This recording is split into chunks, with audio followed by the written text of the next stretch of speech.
Welcome to Beyond the Blend, the podcast that goes behind the science and talks to the people at the heart of the lubricant market, telling the real story of the people who make the lubricant market move. With real insight and honest conversations, we aim to show off the people side from across the entire lubricant supply chain. Join me, Steve Knapp, and Rob Taylor as we delve behind the scenes of the lubricant industry. Let's go. So let's go with a quick 5 from 5. Daniel, arrive early or arrive late? Early. Calling or texting? Personally, texting. Business calling. Time travel, to the past or to the future? Future. Custard or cream? Custard. Work from the office or work from home? The office. There we go. So we've started that with some really contentious points. Daniel Tait from Oil Store, welcome to Beyond the Blend. It's a pleasure to have you here. Thanks for having me, Steve. Daniel, tell people who you are and a little bit about Oil Store. So my name's Daniel Tait. I am Managing Director of Oil Store. Been with the business for coming up 16 years now. Started off as an office junior, worked my way up through pretty much every role within the business to actually be in a position of managing director and actually knowing how to manage all aspects of the business.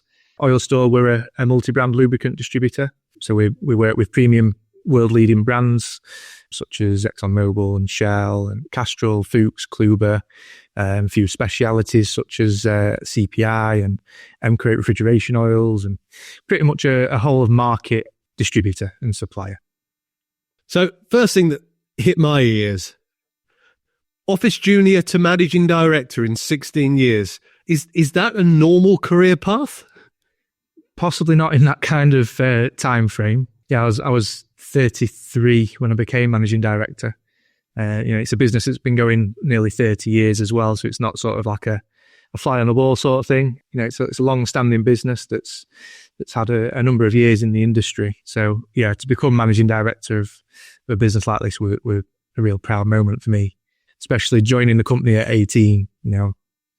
Like I said, I worked through sales and marketing and purchasing and accounts, and I've been in the warehouse, I've been in the van delivering to local customers. I've done all aspects of it. So I felt I was in a really good position to take over the role of managing director as that came along. So yeah, it's good to have the experience to know what I'm talking about.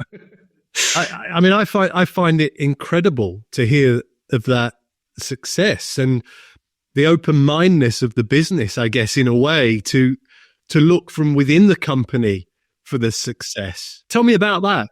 We've always sort of stuck by that model of hiring from the bottom up, so nobody's sort of getting surpassed along the way.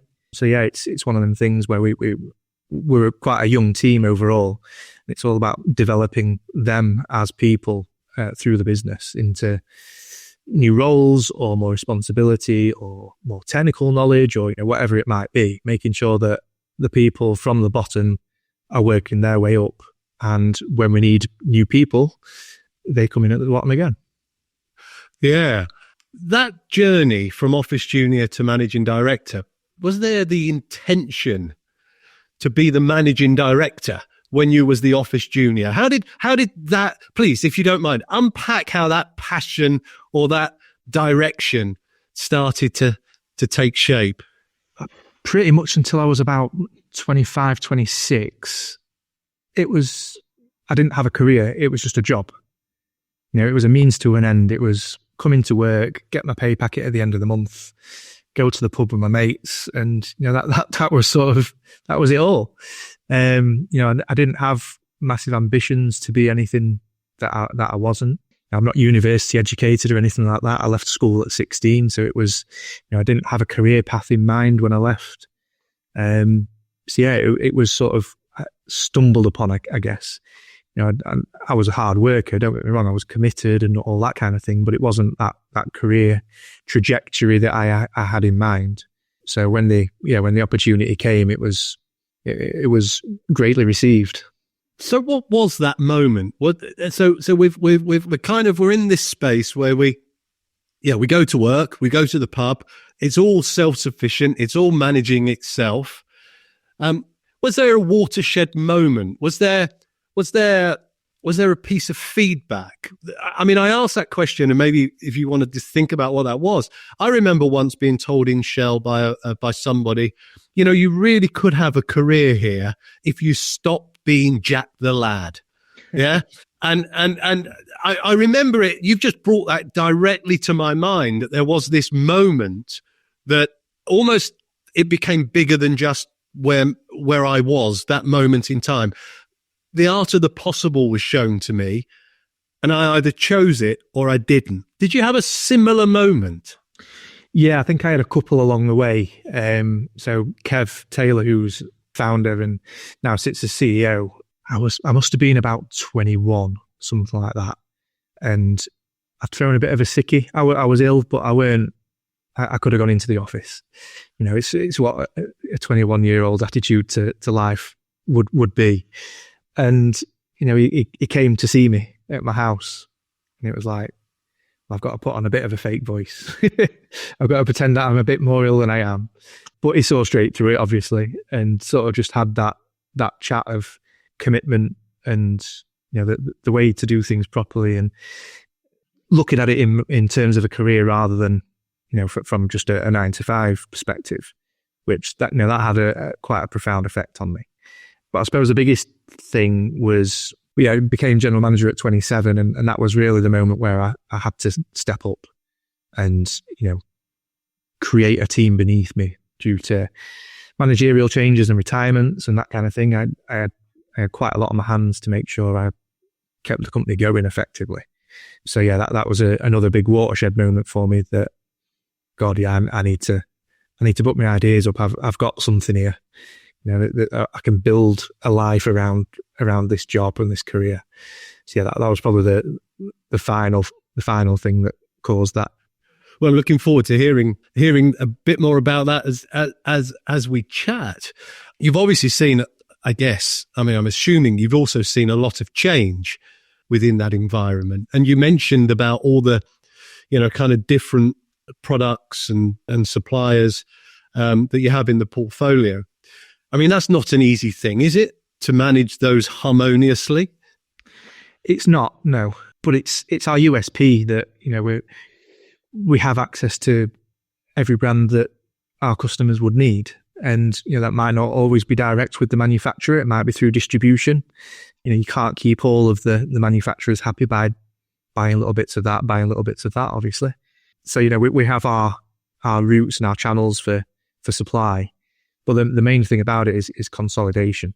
You'll have seen it yourself in the lubricant industry over the last couple of decades, the new machinery coming into the UK and the level of OEM approvals required for keeping your machinery in warranty. And you might have Mobil, for instance, running on 9 of your machines. You get a new machine and they specify there needs to be a Shell product. You've got that multi-brand problem. And then you need some Kluber grease for a high temperature application. And then, you want some Fuchs metalworking fluid, and it all just comes together. We can consolidate that. And it's not just about having sort of a main brand and an additional brand to offer that multi-brand facility. It's having access to whatever the customer needs. So our ethos is always to supply and quote what we get asked for. We never try to switch them out to a different brand. And I suppose that's what's kept us loyal with our supply partners for so many years, is we do what we say and we'll supply what we get asked for.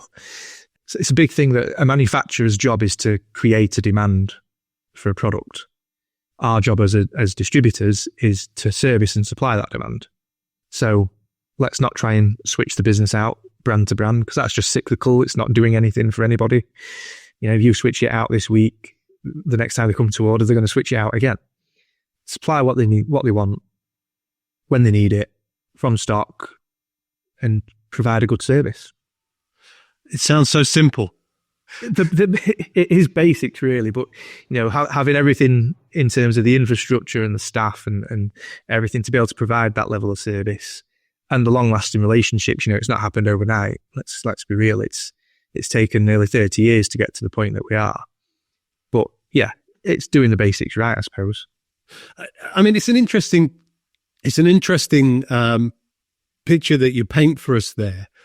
Because yes, people listening to this Beyond the Blend podcast will probably have a knowledge or an interest into the lubricant market. So we would see that not only is holding a portfolio that you do quite an incredible thing, but you've also got the suppliers of those products who are constantly rationalizing and changing to handle as well, right? So I'm thinking about, wow, you must be absolutely, on the game over there.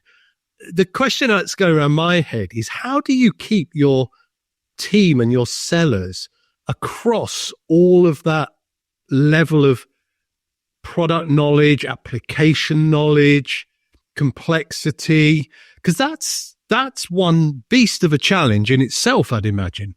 Yeah.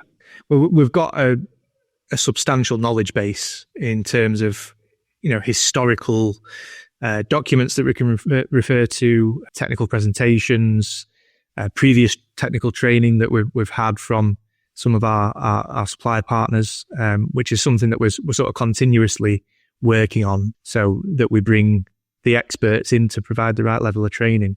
We aren't a team of engineers or chemists or any kind of technical background. We're a team of hardworking people who want to provide a good service. So yeah, we aren't the most technically advanced, but we can answer probably 90% of most technical questions there and then because of the knowledge that we've built.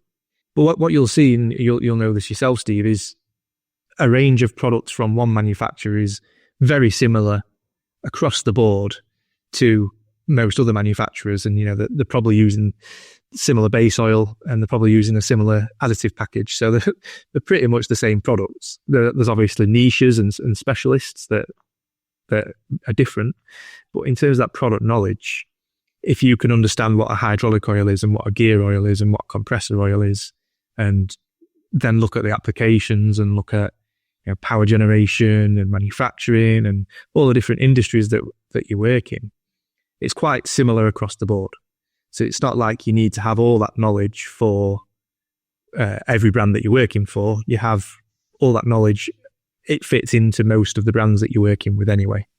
I remember back in the day where a certain provider used to put a coloured dye into their grease, and the engineers who went through their apprenticeship didn't know it by the product name; they just knew it as that blue grease, the blue sparkle.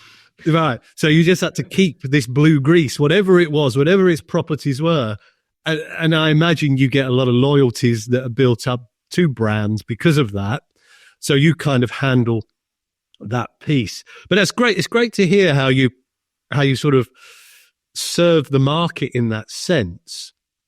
So people that join Oil Store, i.e., and let's just think a little bit about the commercial side. I mean, it's a space I want to focus a little bit more on. When they come to you, they don't have that knowledge, right? And do you look, what knowledge do you look for? What do you look for in somebody that joins the company? Is it an engineer? Is it a lubricant specialist? Is it an online guru? What are you looking for? Attitude, I think, is the one thing that we're looking for. If you've got the right attitude, you've got the right personality. I said before, I prefer working in the office. We're an office-based team. We don't work from home unless, childcare and all that kind of thing, whatever happens. But yeah, we're an office-based team, and that works really well for us, that we're all sat in close proximity to each other, that we can talk and pass on information and everything we need to do there and then. It's personable, and something I learned early on in my managerial career, that people don't learn in the same way as I do. I'm very methodical, like, write me a process down, I'll follow it and I'll learn it. When I came into management, it was like, yeah, I'm boring you now. Have a go yourself, try it. People learn in different ways. So bringing them on and being able to train them in the most appropriate way in person while you're there, and passing on that information and knowledge, that's the best way to do it for me. And that's why we don't need anybody with any particular skills or experience. It's all in the attitude of the person. And we're a small team as well, so you've got to be able to fit in. You've got to be able to get on with everybody. You've got to be able to be a part of that team, because there's nothing worse than working with somebody that you don't like. Yeah, well, yeah. I mean, you can't always choose that, of course, but No. I think the behavioural side is interesting that you highlight in. You called it attitude. I mean, I just renamed it behavioural, but it is how I fit in, how I behave, how I want to learn, how I want to serve customers, that I guess that you're looking for within the team. So my question builds on that. I think I must be connected to many of your team on social media. I think LinkedIn is a place where I've got to know your business and your team. Their personalities come through. There's a lot of individual posts they make that really showcase their personalities. What is it that took you down that path, Daniel? Because that's different to a lot of lubricant suppliers, right? Yeah. Your personality shines through. What was it that led you to go down that route? I think we're different in a number of ways. I'm not going to say we're mavericks, or anything like that, but we are different in quite a number of ways to pretty much every other distributor in the industry. Our route to market and everything else around that is quite different. But we're personalities ourselves, Kev and I, as part of the senior management team, and we like and thrive off that. We like to be able to give somebody a task or a responsibility and then take to it the way that they want to take to it, put their own personal touch on it. And, we don't work off email scripts or, phone scripts or anything like that. We give advice and guidance on how you need to service the customer in a particular way, but it's up to the person themselves, how they interact and how they deal with the customer and add their personal touch to it. And I think that's very important from a customer service aspect. If you're dealing with your telephone provider or your energy company, and you have to ring the customer service hotline for whatever reason, you want to be able to speak to somebody that isn't just reading off a script. You want to be able to speak to somebody that's knowledgeable and can help you and provide that service, but be able to chat as well and have that level of personality there. I think it's important for everything. It feeds into this space of supporting the brand as well, right? I guess. The two things go hand in hand. Yeah. And the personality of the team and the brand of Oil Store, because you've spoken about your route to market. You've spoken a little bit about that's one of your advantages in the marketplace. Tell us a little bit more about that route to market. What is the difference in that? So up until about 5 years ago, we were what you'd class as a standard localized lubricant distributor. We'd built upon our foundations of being the point and mobile distributor for Yorkshire back in the late 90s, and brought on several brands since then. Them supply relationships have all changed over the years and things aren't quite the same as they were. But up until about 5 years ago, we were still a small business, effectively family run business, although it wasn't family run. It had that feel about it, concentrated on the local Yorkshire market, a little bit of national work through the Oil Store website being as it was at that period of time. But the business was Tait. At that point, it wasn't Oil Store. Oil Store was just the website. It was just part of the business that we had an e-commerce arm. And then about 5 years ago, we decided to not have that external representation anymore. So we don't have a sales rep on the road or a team of business development managers or anything like that. We decided to fully focus on the digital offer of the Oil Store website and how that brought us new leads, generated new business, and not looked back since. It's been really successful. That led into the rebrand this year from Trachem to Oil Store, and it's gone from strength to strength. It's that route to market of you have an e-commerce outlet, If somebody needs something quickly, they can log on, like they would on Amazon or, any sort of online entity that can log on, order it, next day delivery, done. If they need a bit more information, a bit more technical knowledge, or they need to ask a question, they've got the support there behind them as well. And it's there as lead generation as well. So it does what we need it to do. I mean, it's a great success, right? I mean, let's not beat around the bush. It's a great success. And where I find this, I find this in the space innovation. I think it's innovating, but ultimately listening to what buyers really want, because there is a tradition and a heritage in the lubricant sector that we sell face to face, right? Yeah. that we cannot survive unless you send your sales rep, regardless of how many hundreds of miles away it is, and regardless of how many times they conduct that sales meeting, but it will be face to face. You're not sticking two fingers up at it, but you're kind of turning your back on that traditional aspect by showcasing that actually responding to how buyers want to buy also delivers success.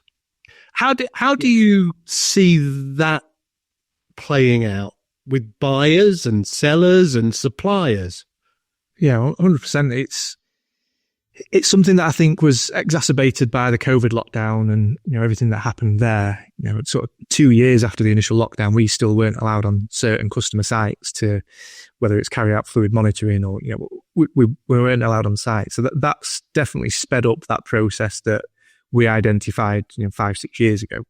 But I think there's a generational change as well that's going on. Young graduates coming through into procurement and purchasing roles that haven't got time for a 15-minute coffee call once every couple of weeks. They want to order what they need when they need it, and possibly don't have them built relationships over a 20-30 year period that they may have had in the past. So yeah, I think it's a little bit of both of them things, that it's been sped up by that, but that generational change has definitely had an impact on it. And for us, we're not averse to going out to site and seeing a customer. Of course we're not. People buy from people. Sat in front of somebody is the best way to speak to somebody. You don't want to be over Teams. You don't want to be on the end of the phone or an email. You want to be face to face, without a doubt. But I mean, I've seen a lot of your work in terms of the training that you do around sales funnels and cold leads and warm leads and hot leads and how all that works. And the way that our business is set up, we generate extremely hot leads daily. We don't generate cold leads because the customers come to us because they want something and they need something. And generally it's because in their manual of this machine, and it might be a 60-year-old machine that's got a really old grade name there, but they'll come on and say, I need this product because it says I need this in this manual. So you already know exactly what they want by product name. They've got the literage there in front of them. It's there as an extremely hot lead that you need to just provide a service and supply them what they need. The old method of doing things is drive around an industrial estate, knock on as many doors as you can, and generate some leads, and hopefully some of them are a bit warm. It's going back to the basics and doing them right. But we've had 24 years of experience on the web, and that's developed a lot and changed a lot over the years. But the writing was on the wall for us a long time ago. I mean, I think there's so much in there to reflect upon, and hats off to you guys, because I think recognizing a number of changes that you've highlighted there are really critical, right? So the generational change being one of those, and just one of a multitude of changes. But I guess that's from the buyer and the seller's side, right? So buyers are younger as well as sellers being younger. Yeah. And when I start to tie in what you've said into some of our buyer revolution research, we know that, and this stato here, 93% of buyers will go to a search engine as part of their validation process. Yeah. So if your website is answering the questions that they're asking, this product, this sump size, how much, then you're kind of reducing the need for that face-to-face intervention, right? Yeah, well, you're providing that information, or you're providing an answer to the query, that's what a search engine does, isn't it? So if your website's found at the top, you're providing that answer to the customer. Now, you might not always get the business from that. You might provide them the answer. They go to the incumbent supplier and say, I found this. This is what it says I need to use. Go and get me that. That's no problem at all. You can't win them all. But what that does is we're a brand and we need to be in front of people. It's all about brand awareness. So we've answered that question this time. The next time they come to do something similar and they get our answer again, oh, this company actually knows what we're talking about. They're actually knowledgeable. They can provide me these answers. Let's have a conversation. And that's sort of the method and process behind it, that you're building that brand awareness. It's not all about that first order. It's about building a long-lasting relationship. I guess in some ways that links a bit back to the personality of the team coming out, right? So what you're doing, if I'm hearing you right, is you're amplifying the brand profile by the personality of the team. So you're almost making the fact that you sell different brands of products almost irrelevant. The fact that we are the solution to your lubricant need, whatever it is, and because you like us and you know us and you trust us, you'll jump on our website and feel comfortable ordering from us. Am I joining the dots up correctly? Yeah, exactly. That's sort of it in a nutshell, I suppose. Yeah, there's things that aren't always perfect in that situation, because it is a one size fits all in terms of the portfolio and the supply. We might not always be the cheapest, but we provide a level of service for the level of pounds and pence that you're actually paying. So yeah, you've got to make compromises along the way. Of course you have, but that's part and parcel of it. You've got it exactly right. That's the way that we look at it. Because I remember years ago, I mean, I'm talking a lot of years ago now, Shell were petrified about Amazon selling oil.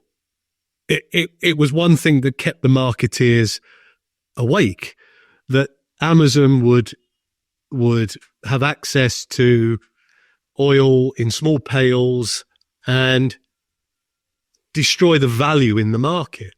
Your point there was very different. Actually, we might not and probably will not be the cheapest. So we're not destroying value. No, it's quite important to keep brand value there. We're like I said before, we're working with world leading manufacturers, premium brands. We're not trying to flog our own private label of something. It's working with them world leading OEMs, and they need to see the value in their brand. You're paying a premium for a Mobil or a Shell or Castrol. There's a reason behind why you're paying that extra money, whether it's because you trust the brand, or it has the right approval for your equipment, or brand loyalty, or it's a niche product that meets your very specific application. There's a very good reason why you're going to pay more money for it than you could elsewhere. And there's no point trying to undercut and remove that value from the brand there. It's there for a reason. Yeah. And again, I just want to join a dot here back into the biorevolution research. I think it's on the list. 5th is price as importance. So it's a relatively low decision-making point for buyers of finished lubricants. I guess you find the same. Am I reading that scenario right? Yeah, definitely. We analyze through our CRM system all the quotes that we do, and the ones that we don't win, why we've not won them. Price is very rarely a factor for not winning the business. We work with a lot of other resellers in the industry, and some other manufacturers as well, providing one brand to another and vice versa, and other resellers that might sell one product but don't have access to another. We fit in all over the place. So a lot of our business is resale, and it's on that distributor to win the business. So we don't win some of them. Quite a few other reasons why, but price is nowhere to be seen on the top 5 list for us in terms of reasons why we don't win business. And I think that's really important for listeners of the podcast who maybe are in a commercial role, that there's value that is probably given away far too readily within the supply chain, right? Something I got told when I first started by Kev, our CEO, was sell the bennies. And it's always stuck with me. You sell the benefits of the product. You don't talk about price. You talk about why you're going to pay over the odds for it. when you're dealing with a premium brand, you know that you're not paying the cheapest price, but there's a reason why. And like I said before, sell them bennies. Yeah, I mean, Kev sounds like he's had quite an influence over your thinking and your career. So you say he's the CEO of the organisation, right? He's CEO, effectively founder, is probably a better role at the minute. So yeah, he started the business coming up to 30 years ago, bought an old van, some old stock on a credit card, and did what a lot of sales reps are doing today, went and knocked on some doors and drum up some business. You know, and then we've grown from that little acorn. Yeah, it's incredible. But he had experience before. He was an engineer in the Royal Air Force, so he had engineering experience, and then he worked for a couple of lubricant blenders in the UK, managing depots and sales teams and all that kind of thing. So he had a bit of industry experience as well as engineering experience and then have that entrepreneurial spirit, I suppose, to start the business. And yeah, it is what it is today. Fantastic. I mean, it is such a great success story. And there's one more piece just I want to explore on the sort of buyer, how the buyer reacts with you or works with you. We often hear from sellers of lubricants, and let's just say industrial lubricants in this case, so not the automotive, not the metal, the industrial side of things, that the sale is complex, and therefore the complexity in the sale, we have to run trials. And we have to run trials that last a long time, and we have to prove that the product works. Does your approach also embrace that complexity conversation, or is it more, you know what you want, we'll supply it? I'm interested in that side, Daniel. I think from our point of view, it's not a complex issue. You know, as a manufacturer, yeah, you've got complexities there. You need to run the trials. If you've got a big gas engine oil for a power gen application, you need to run that trial for an 18-month period or whatever it might be, and see the productivity levels there.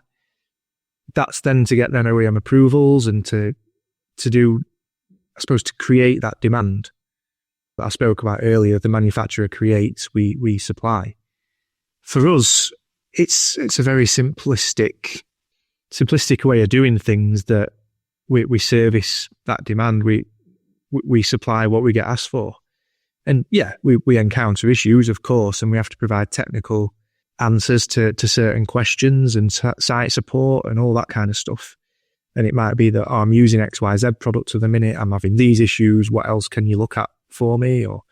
And we'll look at that and work with the customer on that. But yeah, on the whole, it's a reasonably simple offer. That's great to hear, and I just wanted to explore that, because I'm a true believer with the work that we're starting to see growing more and more prevalent in B2B energy lubricants, around how omni-channel we have to be and how present we have to be, because buyers are informing themselves, and the model that you're offering is playing very much into that space.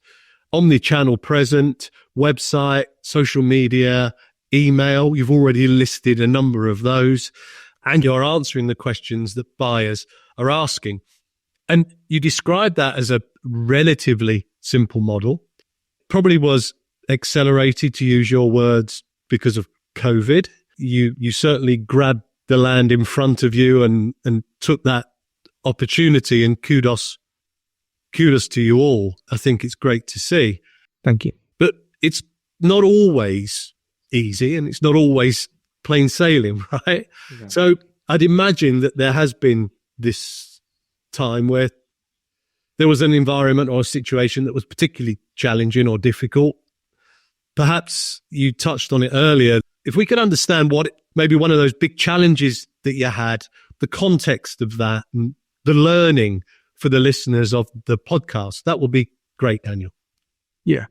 I mean, the biggest thing for me was entering management at 27. I'd been with the business about 8 years, but never had any experience in managing people, managing a business, running anything day to day. It was very much, like I said before, come in, do my job, go home. And this was sort of completely new to me. We had a few retirements within the business. I needed to be front and centre. We didn't bring anybody in above. It was sort of, I've been there the longest, so it's me to take on. And that whole, I suppose it's probably about a 2-3 year period where we were in a little bit of limbo, we were in transition. I had to bring on a new team beneath me to help and support. You know, we had the existing general manager retire. We had our warehouseman and driver retire, and our sales director retire, all within the space of a year. And, you know, we're still a very small business, but we were 5 staff at that point. So it was more than half of the business that went within a year. And having to rebuild that, you know, we were sort of double the numbers now, 7 years on, as to where we were. But having to rebuild that, no knowledge of management and how to manage a team or train anybody, that was the biggest and hardest challenge of my career personally. Things like managing cash flow. I knew it was a real USP of ours that we would hold stock. You know, at a time where money was tight, businesses were pulling back on investment and spending. I knew it was a big USP of ours, and something that had sort of the go-ahead for, I suppose, was to increase them stock holdings, make sure we've got customers tied up in agreements that they'll take it and we're not going to get damaged by it, but you know, let's offer a better service. And I realised quite quickly that you can't do that overnight, because cash flow then gets affected and then the business disappears. You know, you live and die by cash flow. So that was a big learning curve for me on that management side of things, of looking after the pennies and managing the cash flow and making sure you're in a strong position to invest in the future as well as the present. And then, training people as well, like I mentioned earlier, the different ways of training. I'd always been very sort of self-taught. I'll find what I need to do. I'll create my process for it. I'll follow that path. And I thought that's just the way that you do it. It's just the way that everybody does it. It's the easiest and best way of doing it. You follow a process. And, that's very small-minded of me to sort of think that, but, inexperienced and whatever. So being able to look at new training techniques and how I pass on knowledge and information, that was a really big learning curve for me as well. And again, something that I did self-taught. I taught myself how to train different techniques and pass on information. It came from the best place because I'd made them mistakes. I think it was probably about a 3-year period. That was the toughest challenge. I've had a lot of challenges along the way, and some very recent ones with certain projects that we're working on. But none with a bigger learning point or takeaway than that one. I mean, it's an environment that, I think I'd be petrified of. Everyone seems to be, all the knowledge seems to be sort of retiring. How did you go about it? Who was your mentor? How did you soundboard these things? What was it trial and error? Tell me about it. I think faked it till I made it, I suppose, is the best way to look at it. Yeah, it was a difficult time, but it was a time of opportunity as well. So we had to make the most of it, and it sort of led into that transition of that digitalisation and that change to removing our external sales representation and going fully online as well. It sort of, I suppose, it opened the mind to new ways of doing things and new processes and new systems. trial and error. My first hire was Cameron, who's now sales manager. He joined at 20, and he probably won't appreciate me saying this, but he shouldn't have got the job, really. He rang me before the interview to ask what clothes he could wear, and I'll dob him in for that. He'll be all right. But, you know, it was sort of that thing of, I want people around me who, one, I'll be able to manage because I'm new to management. So I need people that I think are going to be easily manageable in terms of, this is the workload, sort of sit and get on with that for now. I'll get on with these bits and then we'll see where we're at and go from there. But also a youth feeling to it as well. We'd been through, two were early retirements, so it was kind of unexpected. It wasn't sort of in the process. But we've been through 3 retirements out of a team of 5 or 6 that sort of wiped half of the business away, wiped half of the knowledge base from the business away, should I say. So I wanted to make sure that we were building a team for the future. And, you know, we've sort of done that all along, made sure that we're fit for purpose and we're fit for the future. We're providing them, generally young people, with an opportunity to come through the same way that I have. And, you know, I'll measure my success on how successful my team have been as well. You know, when they get to the end of their careers, if they could be in a really nice, strong financial position and life position and enjoying themselves, then, you know, I've done my job as their manager effectively. Just some feedback. I see a young, vibrant team. So if that was your vision, I see it, I observe it, and think that of the brand even before you told me that. So it definitely comes through. Can I go back into the challenge just a little bit? You almost said, and then we redid this and we changed that and we did this and we did that. Where did the boldness and confidence come to make those changes? So to restructure your sales force to not have an external sales force took some boldness and confidence.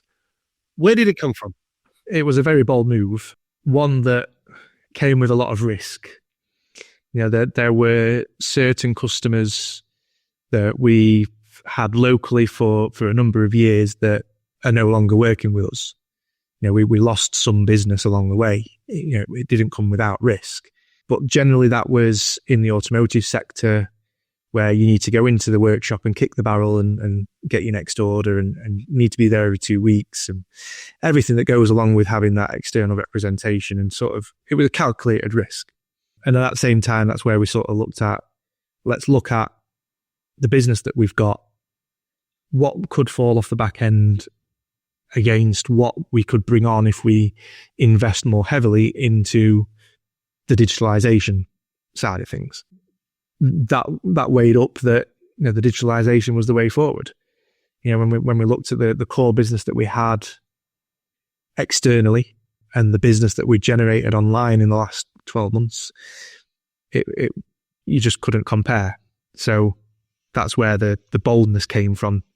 You know, the proof was there. We'd seen the writing on the wall. So, you know, it wasn't sort of, let's just do it on a whim. There was thinking behind it and actual data and evidence behind it. But yeah, it was a very risky move. Luckily, it's paid off. When we took the decision, it was because our current external sales rep had decided to move on to a different role. We at that stage sort of panicked. We need to have a replacement in place, and who can we get? What can we do? We need to look at this, we need to look at that. And then it was a bit of a realization, probably over a couple of days, Kev and I speaking together to sort of thrash out what we wanted moving forward and looking at the data and analysing the figures and analysing where we were, and sort of came to that realization. And once we had that realization, it was like a light bulb moment where there was that sort of release of pressure, and not having that external arm to manage as well is a big relief that you've got everything in house there. We could invest more heavily into the SEO and everything around the website and all that kind of thing.